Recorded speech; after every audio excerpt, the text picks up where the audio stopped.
weather we've had this weekend has been phenomenal. I have to be honest, when I come out this morning, there's a whole lot more traffic going on in Madisonville than there is usually at the time that I leave town.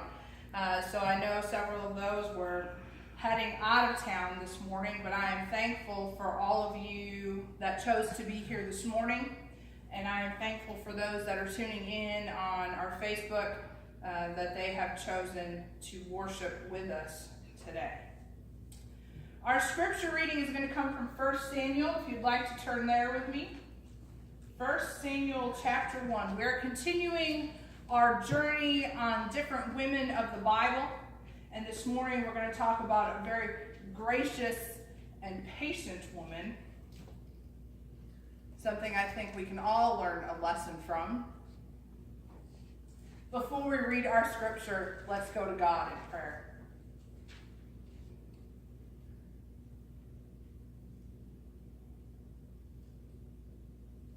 Father, as we gather together this morning to learn more about your word, Lord, we're thankful for all of those who gave their life so that I can stand here today and preach your word. Lord, I'm thankful for the freedoms that we have in this country, that we can gather together unashamed, unabashed, and speak about your greatness, that we can boldly proclaim that we are one of yours. Lord, as we go through the message this morning, I pray that you speak through me. I pray that the message that you have is received. Lord, and I pray that you continue to be with us in this great country. It's in Jesus' name, amen. Amen. 1 Samuel. I knew I was going to talk about Hannah all week. Every time I prayed and asked God, okay, what woman are we going to talk about this week? Hannah kept coming to my mind. But it wasn't until I reread the story of Hannah yesterday morning that I realized how applicable it was to my current situation in life, and I couldn't help but chuckle at how God plans things. 1 Samuel chapter 1, starting in verse 1. There was a certain man of Ramathaim Zophim of the hill country of Ephraim, whose name was Elkanah, the son of Jeroham, son of Elihu, son of Tohu, son of Zuph, an Ephrathite. He had 2 wives. The name of the one was Hannah, and the name of the other Peninnah. And Peninnah had children, but Hannah had no children. Now this man used to go up year by year from his city to worship and to sacrifice to the Lord of hosts at Shiloh, where the 2 sons of Eli, Hophni and Phinehas, were priests of the Lord. On the day when Elkanah sacrificed, he would give portions to Peninnah his wife and to all her sons and daughters. But to Hannah he gave a double portion, because he loved her, though the Lord had closed her womb. And her rival used to provoke her grievously to irritate her, because the Lord had closed her womb. So it went on, year by year. As often as she went up to the house of the Lord, she used to provoke her. Therefore Hannah wept and would not eat. And Elkanah, her husband, said to her, Hannah, why do you weep? And why do you not eat? And why is your heart sad? Am I not more to you than 10 sons? After they had eaten and drunk in Shiloh, Hannah rose. Now Eli the priest was sitting on the seat beside the doorpost of the temple of the Lord. She was deeply distressed and prayed to the Lord and wept bitterly. And she vowed a vow and said, O Lord of hosts, if you will indeed look on the affliction of your servant and remember me, and not forget your servant, but will give to your servant a son, then I will give him to the Lord all the days of his life, and no razor shall touch his head. And she continued praying before the Lord. Eli observed her mouth.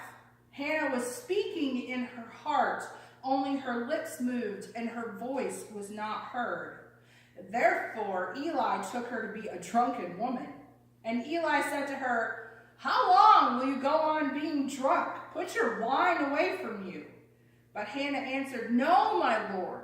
I am a woman troubled in spirit. I have drunk neither wine nor strong drink, but I have been pouring out my soul before the Lord. Do not regard your servant as a worthless woman, for all along I have been speaking about my great anxiety and vexation. Then Eli answered, Go in peace, and the God of Israel grant your petition that you have made him. And she said, Let your servant find favor in your eyes. Then the woman went away and ate, and her face was no longer sad. They rose early in the morning and worshipped before the Lord. Then they went back to their house at Ramah. And Elkanah knew Hannah his wife, and the Lord remembered her. And in due time Hannah conceived and bore a son, and she called his name Samuel. For she said, I have asked for him from the Lord. What an awesome story we have here of Hannah. Now, to give you some historical context, we have to remember that this is still the time of the judges. So they still have the tabernacle, the tent of meetings. We have not yet established the temple in Jerusalem. That's not going to come until later when David sets up the city of Jerusalem as the main part for the Jews, and then Solomon builds the temple. So we still just have the tent of meetings. These are Levite priests that serve. So Eli is a Levite. The reason that we have the lineage of Elkanah in the beginning of this chapter was to show who his fathers were, and that he was actually a Levite as well. He just dwelt in one of the cities in the land of Ephraim. It was a Levite city, so he was a Levite. Therefore, when Samuel comes along and he is dedicated to the temple and becomes priest and prophet, he is in the line of Levites and therefore able to do that. That is what they are establishing. They also juxtapose Elkanah, this wonderful godly man who makes sure that his family goes to the temple for all of the feasts. They make sure that they do the sacrifices that they were told they were supposed to do, against Eli's sons, who are Hophni and Phinehas. Now, Hophni and Phinehas, if you know any part of the story, they were not good servants to God. These guys were wicked. They did everything they weren't supposed to do. They brought in whores into the temple. They took from the treasury. They took food that they weren't supposed to take. These were not good guys, okay? So our author here juxtaposes this very godly man, Elkanah, and his family against these two very ungodly men who are supposed to be godly. Now, Elkanah has two wives, Hannah and Peninnah. Now, scholars kind of think that it's possible the reason he took Peninnah as a wife was because Hannah was not able to have children. But that doesn't mean that he didn't love her. Now, according to Jewish custom, because she was barren, he had every right to divorce her. He had every right to put her away because she could not produce children. She could not carry on the lineage of the male line.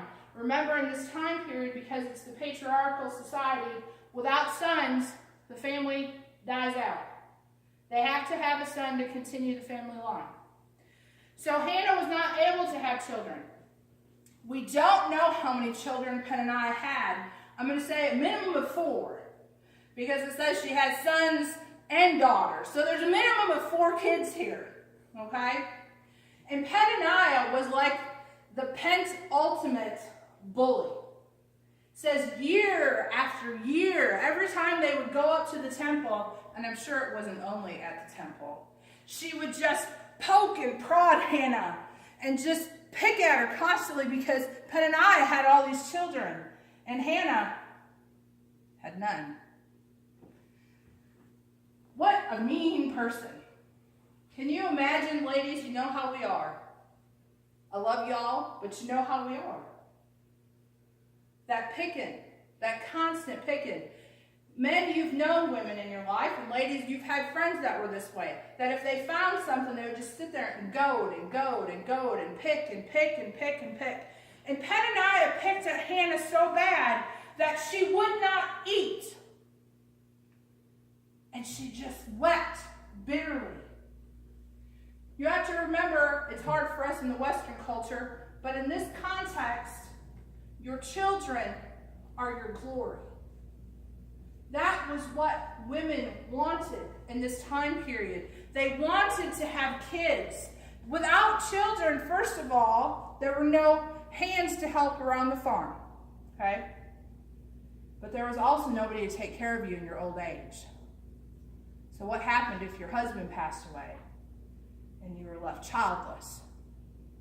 A lot of times you're in very destitute situations because in this culture, it was the children that took care of the parents in their old age. They didn't have Social Security and Medicare. They had no other options. If the children didn't take care of them, they were in very destitute situations. And obviously, I don't think Peninnah was one of those individuals that would be real helpful to Hannah if something happened to Elkanah. Peninnah had her kids. She would have been okay. I don't think, because of what we have here, that Peninnah and Hannah would have gotten along real well. So it says year after year, they went up and worshipped in the temple. And Peninnah kept picking at Hannah and picking at Hannah and picking at Hannah. And Elkanah didn't understand. Elkanah was like, why are you so sad? What's up? Like, aren't I not good to you? Aren't I better than 10 sons to you? Obviously, Elkanah truly loved Hannah and cared for her. He gave her a double portion of the food because he loved his wife. But yet Hannah was unfulfilled. This particular time, she was so distressed that she went up to the temple and she prayed and she wept bitterly. So she's already had a day of it. Her husband's like, what's wrong with you? Why do you keep crying? Why? I'm good enough. Peninnah has been picking at her all day long. Look at my kids. Look at my kids. And so she's had enough. She goes up to the temple and she's just upset. Her heart is crying. Her heart is weeping bitterly. And she's there at the temple and she's like, God, please, if you would look at your servant, would you please just remember me and give me a child? And she's weeping so bitterly. Her mouth is moving, but nothing is coming out. She's already had a day full, and then what happens? The priest comes over and he's like, are you drunk? What's wrong with you? Why are you drinking here at the temple?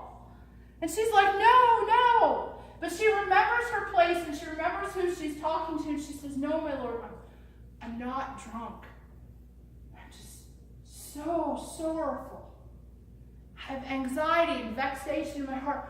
I want to ask from God to please remember his servant.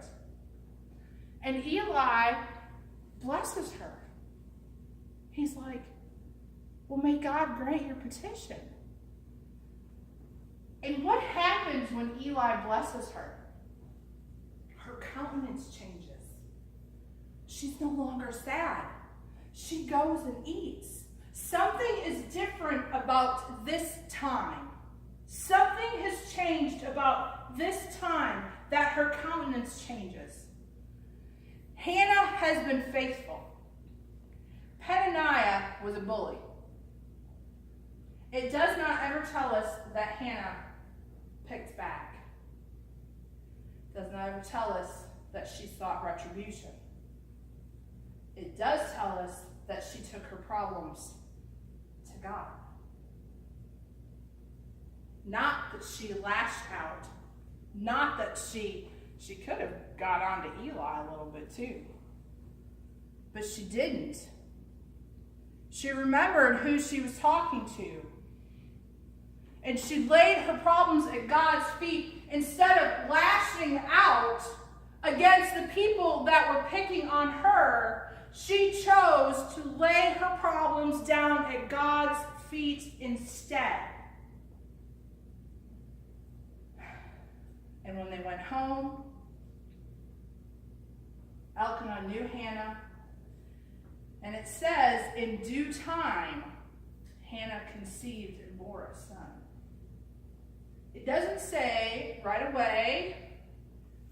It doesn't say that she got pregnant like the next week. It says in due time, when God was ready to answer that prayer, she conceived and bore a son. In today's world, we're quick to lash out at our enemies. We're quick to jump up and say, "Ah! You're mean, I don't like you." We're quick to judge others when maybe they look like they're drunk. We're taught that that's okay. We're taught that that's something that we should have the right to do in our culture and our society. But all the way through the Bible, those that are righteous, those that wait on the Lord and wait on His answers are the ones who are blessed. How many times were you in a situation, circumstance that you just wanted to get out of? And you're like, please, God, I cannot go to this job one more day. I cannot handle these people that I work with. How many times have you been in a position where you thought you should have got the promotion? How many times have you been in your family situation where you're like, can you please just get out of my house?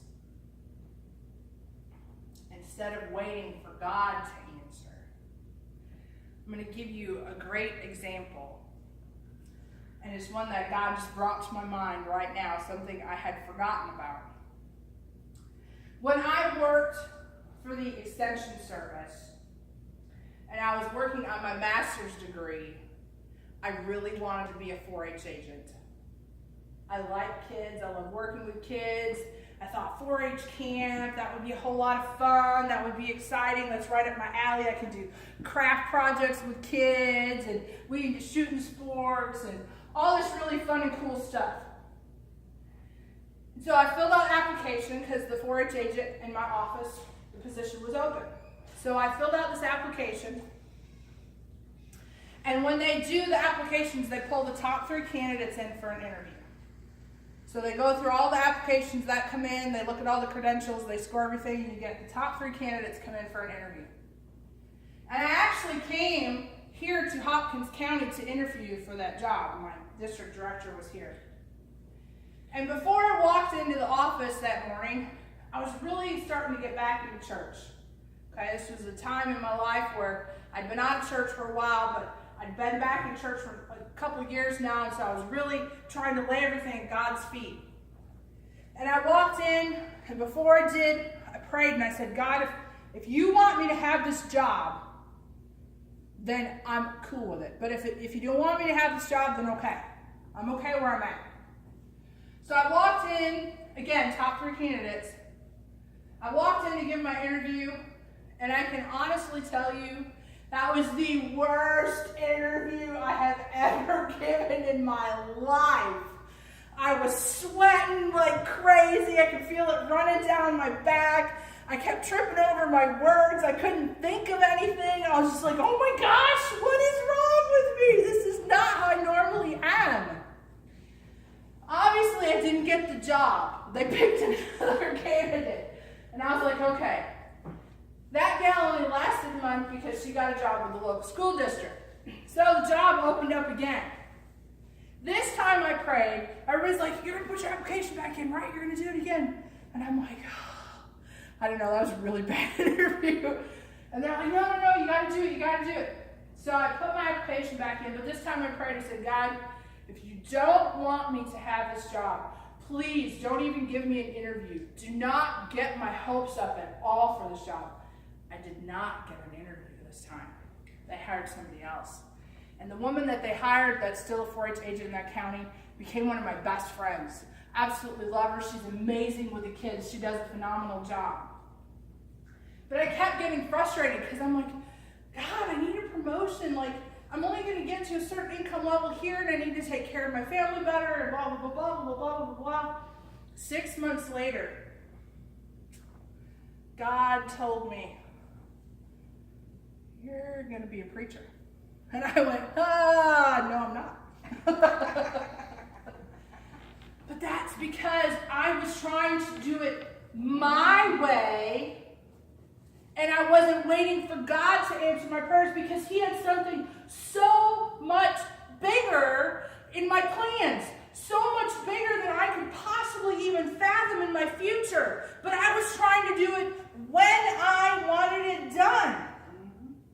I didn't wait on God. I was trying to do it the way I thought He should do it.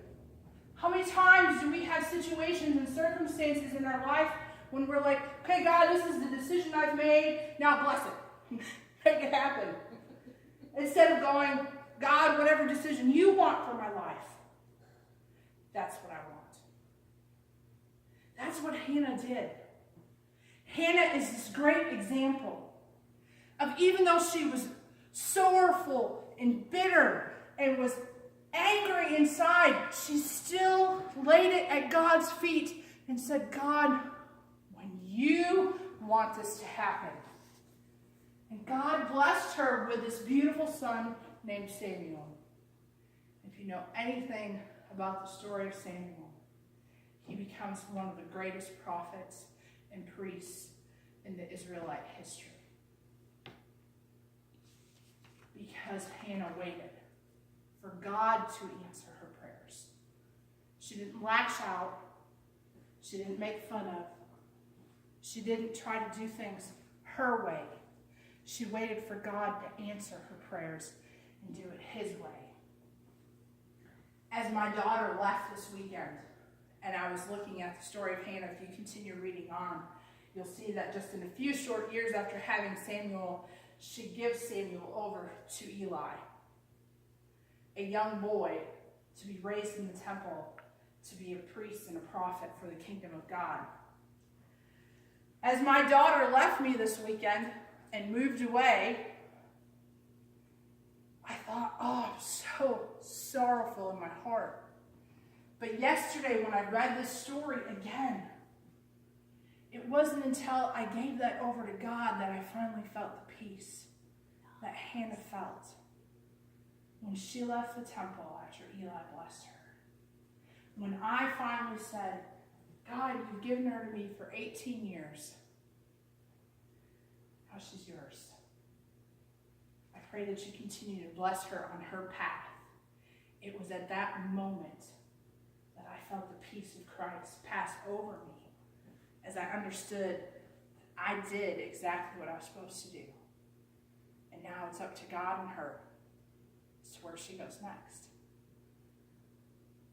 When we wait on God, when we listen for His answer and not our own, we are blessed beyond measure. So as you go forward this week, wait on God. Let Him answer your prayers in His time. When you do, you're going to be blessed beyond belief. Hannah not only had Samuel, but she had several other children because she waited for her answer from the Lord. Let's have an amazing week and a fantastic Memorial Day, whatever you do with your family. I hope you enjoy it. But let us remember, waiting on God is the most important thing we can do. Let us sing.